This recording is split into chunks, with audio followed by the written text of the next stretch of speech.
Pemirsa, jumlah hunian kamar di Rumah Sakit Darurat Wisma Atlet Kemayoran Jakarta Pusat kembali meningkat.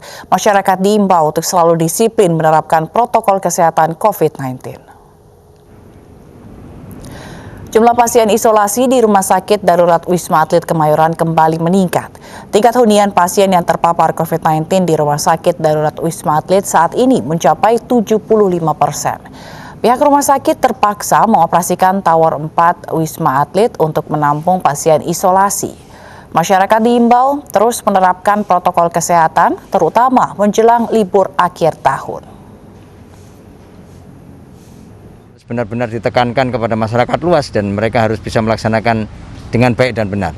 Karena satu-satunya senjata untuk saat ini sebelum vaksin itu disuntikkan ke tubuh seluruh masyarakat di Indonesia, memang protokol kesehatan itu yang menjadi hal yang harus Jelang pembelajaran tatap muka pada Januari 2021 mendatang, sejumlah daerah menggelar rapid dan swab test massal. Tes dilakukan kepada seluruh pengajar untuk memastikan tidak ada guru yang positif COVID-19.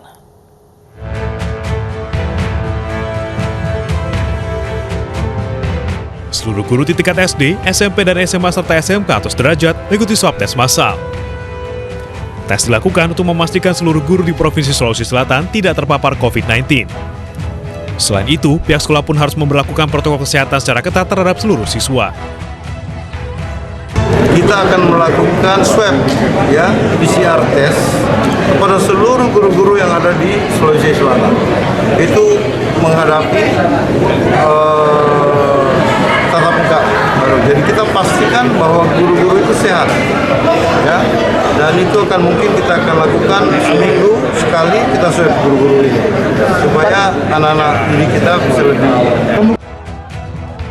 Di Mojokerto, Jawa Timur, ribuan guru dan penjaga sekolah menjalani rapid test. Guru yang dinyatakan reaktif akan menjalani swab test. Jika hasilnya positif, yang bersangkutan akan diisolasi di Rusunawa Cinde dan dilarang mengajar. Ini sesuai dengan arahan Kementerian Pendidikan dan Kebudayaan bahwa akan dimulai pembelajaran tatap muka mulai Januari tahun 2020. Tapi disarankan kepada kabupaten kota agar segera melakukan uji coba pembiasaan pembelajaran tatap muka. Untuk itu keputusan Ibu Wali Kota akan kita mulai dari hari Senin tanggal 30. Uji pembiasaan pembelajaran tatap muka secara terbatas. Jelang pembelajaran tatap muka, seluruh sekolah diwajibkan menyediakan sarana dan prasarana belajar sesuai dengan protokol kesehatan COVID-19. Tim Liputan iNews melaporkan.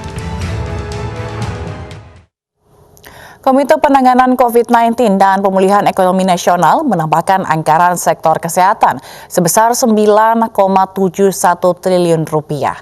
Tambahan anggaran ini digunakan untuk mendukung program vaksinasi COVID-19.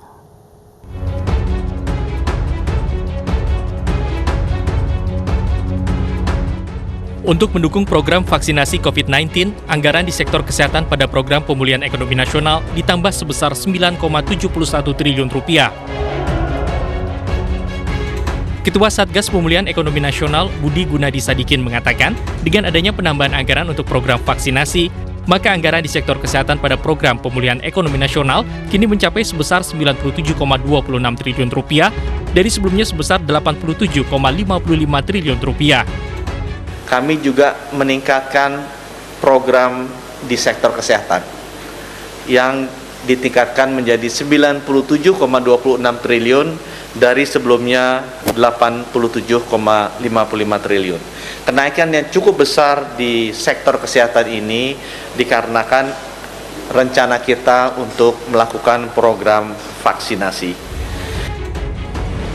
Budi Gunadi Sadikin juga menuturkan adanya penambahan anggaran di sektor lain guna mendukung program perlindungan sosial sebesar 30,43 triliun rupiah menjadi 234,33 triliun rupiah dari sebelumnya sebesar 203,90 triliun rupiah.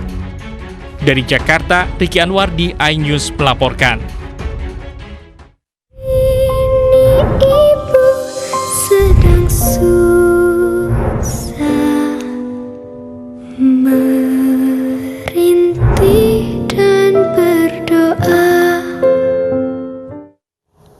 Ibu sedang Legenda sepak bola Argentina, Diego Maradona meninggal dunia. Argentina tetapkan 3 hari berkabung nasional. Hal ini semalam akan kembali dengan informasi selengkapnya sesaat lagi.